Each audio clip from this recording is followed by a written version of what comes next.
வணக்கம். நான் Neelam medical center and diabetic ஃபவுண்டேஷனோட பிசியோதெரபிஸ்ட் கவியரசு பேசுறேன். ஸோ இன்னைக்கு நம்ம எத பத்தி பார்க்க போறோம்னா, நம்மளோட ரெஜுவினேஷன் பேஷண்ட் எல்லாருமே பாஸ்ட் 3 மந்த்ஸாவே நீங்க கன்டினியூவா எங்களோட அண்டர் மானிட்டர்ல இருப்பீங்க. ஸோ இயர் ஆஃப்டர் நீங்க 3 மந்த்துக்கு முன்னாடியே உங்களோட டார்கெட்டட் வெயிட்டையும் நீங்க அச்சீவ் பண்ணியிருப்பீங்க. ஸோ இந்த வெயிட் இந்த 3 மந்த்ஸ்க்கு அப்புறம் இத எப்படி மெயின்டெயின் பண்ணலாம்? ஸோ என்ன டைப் ஆஃப் எக்ஸர்சைஸ் பண்ணிட்டு நான் இந்த வெயிட்ட மெயின்டெயின் பண்ணலாம்?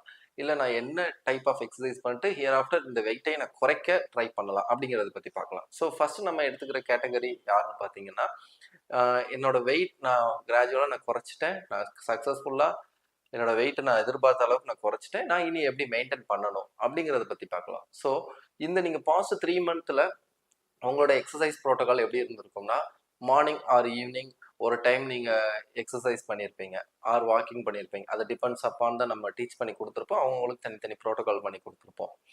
ஸோ இப்போ எக்ஸாம்பிள் நீங்க வந்து மார்னிங் வாக்கிங் அண்ட் ஒரு சில பேர் பார்த்தீங்கன்னா ஈவினிங் எக்ஸசைஸ் பண்ணிட்டு இருப்பீங்க. ஸோ நான் என்ன சொல்றேன்னா, உங்களுக்கு கொடுத்த ப்ரோட்டோகாலை அதே லிமிட்டேஷன்ல நீங்க ஃபாலோ பண்ணிட்டே போகலாம். இது வந்து உங்களோட வெயிட்டை குறைக்கவும் செய்யும், சேம் டைம் இன்க்ரீஸ் ஆகாம மெயின்டைன் பண்ணும்.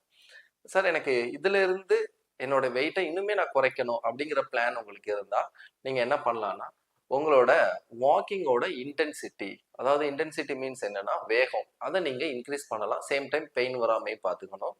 இல்ல எனக்கு இன்டென்சிட்டி இன்க்ரீஸ் பண்ணும்போது எனக்கு பெயின் வருது அப்படிங்கிற ஒரு டைப் ஆஃப் கேட்டகரியில இருக்க பர்சன்ஸ் எல்லாம் என்ன பண்ணலாம்னா, உங்களோட டியூரேஷன், அதாவது இன்டென்சிட்டிக்கு டியூரேஷன்ஸ்க்கு நிறைய டிஃபரன்சியேஷன் இருக்கு. இன்டென்சிட்டி அப்படிங்கிறது நீங்க ஒரு 1 hour பண்ற எக்ஸசைஸை அதே 1 hourல ஸ்பீட் அதிகப்படுத்துறது இன்டென்சிட்டி. டியூரேஷன் அப்படிங்கிறது நீங்க 1 hour பண்ற எக்ஸசைஸை அதே வேகத்துல 1.5 hours பண்றது. ஸோ என்னை பொறுத்த வரைக்கும் நீங்க ஒரு 45 minutes வாக் பண்ற பர்சனா இருந்தீங்கன்னா, பெயின் இல்லாம இருக்கணும்னா உங்களோட டியூரேஷனை இன்க்ரீஸ் பண்றதா ஒரு பெஸ்ட் அட்வைசபிள் சாய்ஸ் என்னோடதா இருக்கும்.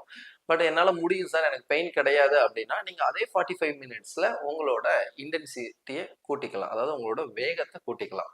ஸோ இது என்னன்னா, உங்களோட ஆஃப்டர் நம்மளோட டயபிட் செஷன், அதாவது நம்மளோட ரெஜுனேஷன் பேஷன்ஸ் எல்லாருமே வெயிட்டை எப்படி குறைக்கலாம், ஹியர் ஆஃப்டர் எப்படி வெயிட்டை மெயின்டைன் பண்ணலாம் அப்படிங்கிறதுக்கான ஒரு மெயின் சஜஷன். ஸோ இதுல எக்ஸசைஸ் அப்படிங்கிற ஒரு கேட்டகரி வந்துடும். அதாவது வாக்கிங் தனி, எக்ஸசைஸ் அப்படிங்கிற ஒரு கேட்டகரி நாங்கள் பிரிச்சு கொடுத்துருப்போம். இந்த எக்ஸசைஸ் எதுக்கு அப்படின்னு பார்த்தீங்கன்னா, உங்களோட பாடியோட ஸ்ட்ரென்த், அதாவது வாக்கிங் பண்ணும்போது உங்களோட கலோரிஸ் அதிகமாக பேர்ன் ஆகும், வெயிட் லாஸ் ஆகும், அது காமன் திங். பட் உங்களோட எக்ஸசைஸ் ப்ரோட்டோகால், அதாவது நம்ம இண்டிவிஜுவல் மசில் கான்சன்ட்ரேட் பண்ணி தெராபேண்ட் எக்ஸசைஸ் பண்ணியிருப்போம். சில பேர் பெல்லி ஃபேட்டு குறைக்கிறதுக்கான எக்ஸசைஸ் எல்லாம் டீச் பண்ணியிருப்பேன். இது வரைக்கும் நம்ம பார்த்தது எல்லாமே நம்ம கற்றுக்கிட்ட எக்ஸசைஸ் வச்சுட்டு நம்மளோட வெயிட்டை எப்படி இன்க்ரீஸ் ஆக மெயின்டைன் பண்ணலாம், இல்லை நம்மளோட வெயிட்டை இன்னும் குறைக்கணும்னா என்ன பிளான் பண்ணலாம் அப்படிங்கிற பற்றி ப்ரோட்டோகால் பற்றி பார்த்தோம். ஸோ நெக்ஸ்ட் ரொம்ப இம்பார்ட்டண்டான ஒன்று என்னன்னா, உங்களோட கண்டினியூட்டி. அதாவது இதுதான் ரொம்ப ரிஸ்க் ஃபேக்டராக இருக்கும். சார் நான் வந்து வீக்லி 7 daysல வந்து என்னால் 7 நாளுமே பண்ண முடிஞ்சுது, என்னால் ஒரு 2 days கேப் கொடுத்துட்டேன் அப்படிங்கிற ஒரு ஃபீல், நம்மளுடைய ஒரு செல்ஃப் கான்ஃபிடென்ஸ் லெசர் ஆகும். அந்த கன்சிஸ்டன்சி இல்லைன்னா ஒரு செல்ஃப் கான்ஃபிடன்ஸ் லெசர் ஆகும். ஸோ இதுதான் நிறைய பேர் ஃபிட்னஸ் ஜேர்னில இருந்து ரிலீவ் ஆகிறதுக்கு ஒரு மெயின் ரீசனாக இருக்கும். ஸோ என்னை பொறுத்த வரைக்கும் நான் என்ன சொல்வேன்னா, நீங்கள் வீக்லி 7 days அப்படிங்கிறப்போ எக்ஸசைஸ் பண்ணும்போது கம்பல்சரி நம்ம பாடிக்கு ரெக்கவரி பீரியட் அப்படிங்கிறது ரொம்ப இம்பார்ட்டண்டான ஒன்று. ஸோ நீங்கள் இதை எப்படி ஸ்ப்ளிட் பண்ணிக்கலாம் அப்படின்னு பார்த்தீங்கன்னா, எல்லாருமே வந்து பார்த்தீங்கன்னா அவங்களோட personal issues, personal work, so இதெல்லாம் தான் பார்த்தீங்கன்னா உங்களோட ஃபிட்னஸ் ஜேர்னிலேருந்து ஓவரால் கட் த்ரூ பண்ணி அது அந்த பக்கமே போக விடாது. ஸோ நான் என்ன சொல்லுவேன்னா, இதை நீங்கள் ஒரு பாசிட்டிவாக எடுத்துக்கலாம். ஸோ ஃபர்ஸ்ட் என்னன்னு சொல்லுவேன்னா, 7 days அப்படிங்கிறப்ப நீங்கள் ஒரு 2 நாள் அப்படிங்கிறது ரெக்கவரி பீரியட் கொடுக்கலாம், தப்பே கிடையாது. ஸோ இந்த ரெக்கவரி டைமை உங்களோட பர்சனல் ஒர்க் எல்லாமே நீங்கள் பார்க்குற மாதிரி நீங்கள் நினச்சிக்கலாம். ஸோ ஒரு நாள் கேப் கொடுத்துட்டேன், ஸோ நான் டோட்டல் பண்ணதெல்லாம் வேஸ்ட் ஆயிடுச்சு அப்படிங்கிற மாதிரி நீங்கள் திங்க் பண்ண வேண்டிய அவசியமே கிடையாது.